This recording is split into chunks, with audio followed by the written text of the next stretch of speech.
गिळंकृत केल्याच्या राणाने. आणि यानंतर बातमी आहे, आगामी काळात राज्याच्या राजकारणात राज्याचं अर्थखातं नेमकं सांभाळणार कोणता पक्ष, भाजप की अजित पवारांची राष्ट्रवादी? कारण अजित पवारांच्या अपघाती निधनानंतर अर्थसंकल्प सादर व्हायचा होता, त्यामुळे एक अर्थखातं वगळता बाकी सगळी खाती ही सुनेत्रा पवारांकडे देण्यात आली, जी अजित पवारांकडे होती. अपवाद होता फक्त अर्थखात्याचा. अजित पवारांकडचं अर्थखातं सुनेत्रा पवारांकडे न देता मुख्यमंत्र्यांनी स्वतःकडे ठेवलं आणि 2026-27चा अर्थसंकल्प सुद्धा त्यांनी सादर केला. गेल्या काही दिवसांपासून सातत्यानं अजित पवारांच्या राष्ट्रवादीकडनं अर्थखातं पुन्हा परत मिळावं यासाठी चर्चा सुरू केल्याची माहिती सुद्धा मिळते. पण आज एका पत्रकार परिषदेत बोलताना अर्थविभाग सध्या तरी आपल्याकडेच आहे असं वक्तव्य मुख्यमंत्र्यांनी केलं आणि मुख्यमंत्र्यांचं हे विधान अतिशय सूचक असल्याचं बोललं जात आहे. त्यामुळे सध्या तरी हे खातं पुन्हा राष्ट्रवादीला मिळण्याची शक्यता कमी असल्याची चर्चा सुरू झाली आहे.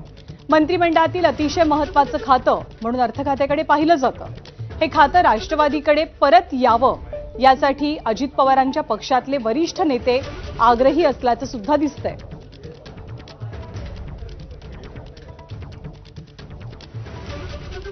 अर्थखात्याच्या संदर्भात आज तरी अर्थखातं माझ्याकडे आहे. अर्थखात्याच्या संदर्भात आज तरी अर्थखातं माझ्याकडे आहे. अर्थखात्याच्या संदर्भात आज तरी अर्थखातं माझ्याकडे आहे. दरम्यान राज्यामध्ये अर्थखातं स्वतःकडे ठेवणाऱ्या भाजपवरती काँग्रेसचे प्रदेशाध्यक्ष हर्षवर्धन सपकाळ यांनी जोरदार टीका केली आहे.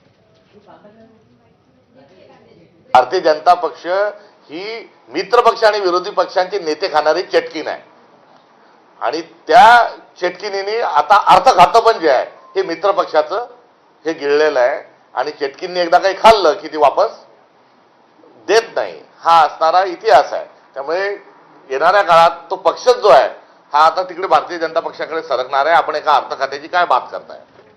आणि यानंतर बातम्या आहेत विधान परिषद निवडणुकी संदर्भातल्या.